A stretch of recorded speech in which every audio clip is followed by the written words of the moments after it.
When I was 17 years old, browsing through my Steam library, I came across a game I hadn't touched in ages. Dark Souls 3.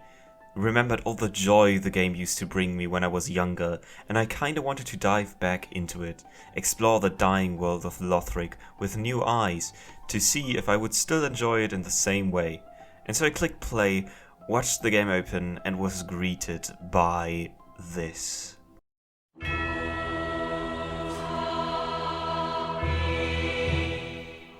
Dark Souls 3's intro theme is amazing. I don't think I need to tell anybody that. I think it tells a story in itself which is aligned with the game's themes. It's a tale of battle and victory, and of the unstoppable decay that inevitably follows.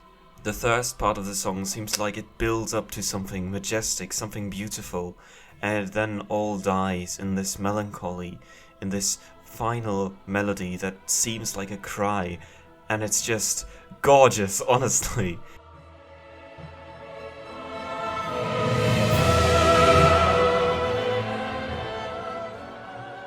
Dark Souls 3's soundtrack certainly is beautiful. Similar are its predecessors and sequels, although I can't talk about DS1 and DS2 too much, since I haven't played either to the end. I will say that listening to the OSTs, both have some absolute bangers. Like for DS1, there's of course O and S.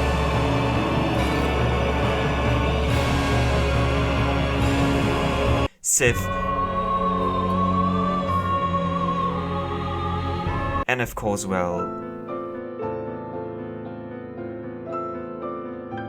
And for DS2 we have Majula.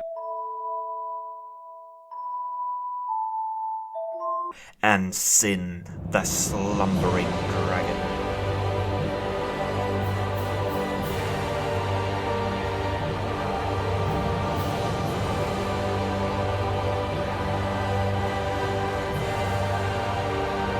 Demon Souls will also not be the focus here, although I will give credit to Tower Knight, the one who craves souls,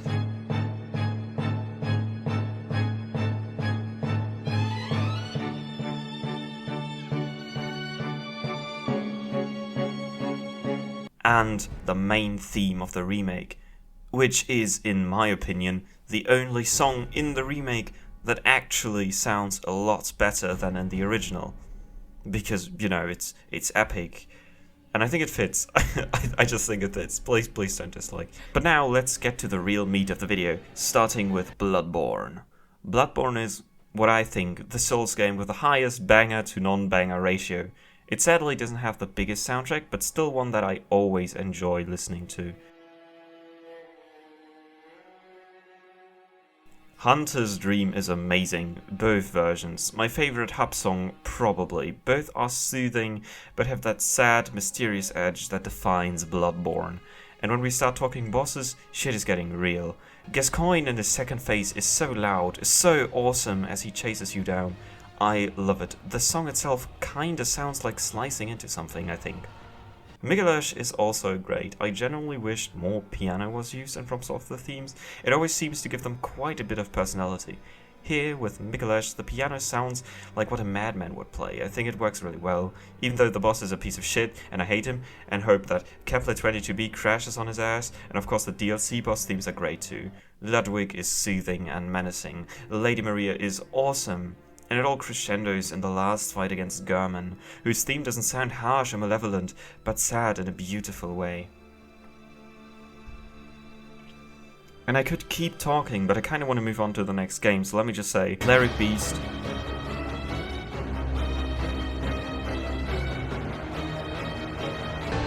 Bloodstuff Beast,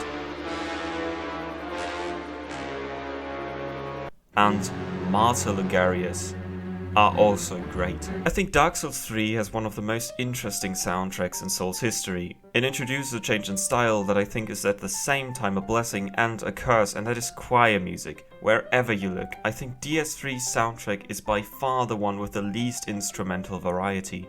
There's mainly just choir, and a lot of songs on the OS just kinda feel like chaos. Even though I like the bosses they belong to, they just do nothing for me emotionally. Thing is, I like choir though, and so I think Dark Souls 3 has on the one hand some of the most awful songs of the entire series, Curse Rotted Greatroot, Curse Rotted Greatroot, Curse Rotted Greatroot, and sadly, a lot of it also just sounds samey and generic, like Twin Princes.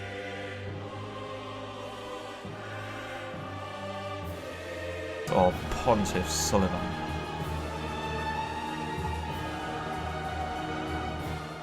Which are bosses that I love, and sadly they just didn't get the musical treatment they deserve.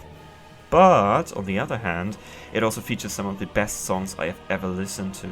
Gale, for example, is just such a beautiful melody.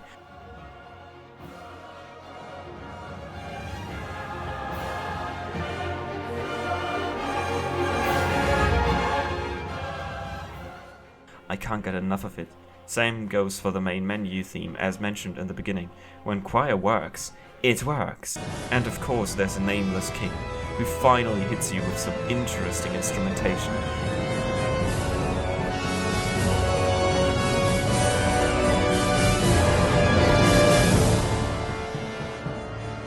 And the choir part is great too.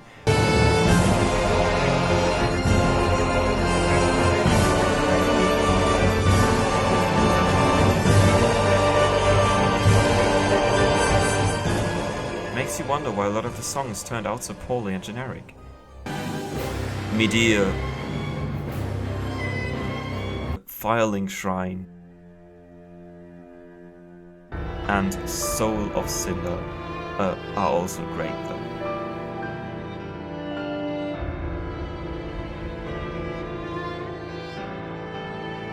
I won't say much about Sekiro, except that I respect the fact that they tried something new, and I think the songs work great in-game, but outside of it, they just don't do much for me. Next game. Elden Ring is a weird one. At first I thought that it had the exact same problem as DS3, choir everywhere, but when listening to the soundtrack, you can actually notice a much greater instrumental variety than in any other Souls game. It's just kinda hidden. I think that this is because there's just such a huge quantity of bosses in the game. You will be hearing the same dragon, and tree sentinel, and field boss themes over and over and over again, which I think all sound pretty generic. Then, when there's an actual boss theme, you just kinda zone out and stop caring. At least that's what I think happened to me. Like here, listen to our Alus theme.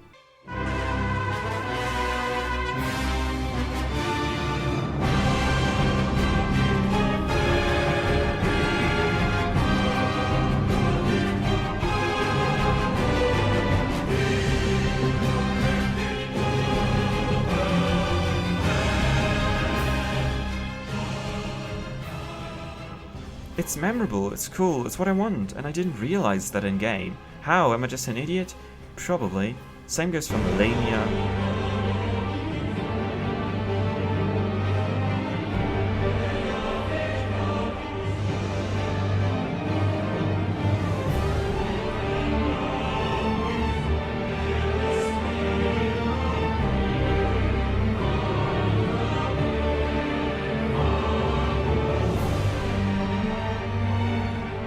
Moog.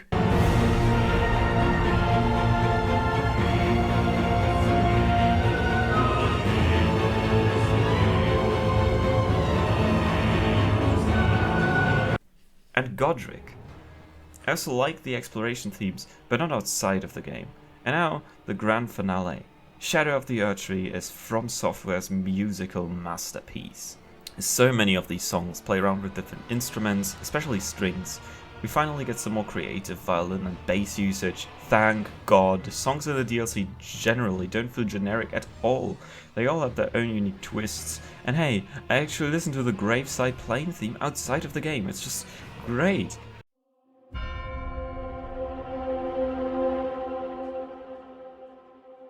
Midra is deranged, kinda like Mikolash, but his craziness is not achieved by piano, but by an absolutely wild bass line.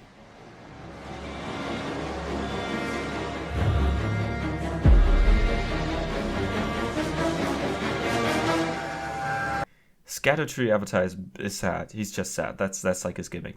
Mesmer is a reference to Radagon. I first didn't realize this, but you can hear it. You can absolutely hear it if you try. Relana. I don't think I need to tell anyone why Relana is great. Mikola sounds magically majestic. Bale is exhilarating and evil.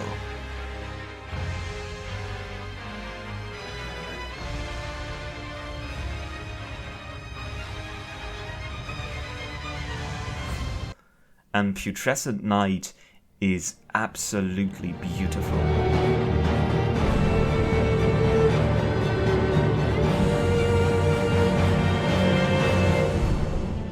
So these are my personal favorites. Did I miss any? What are yours? Please let me know. Have a nice day. And well,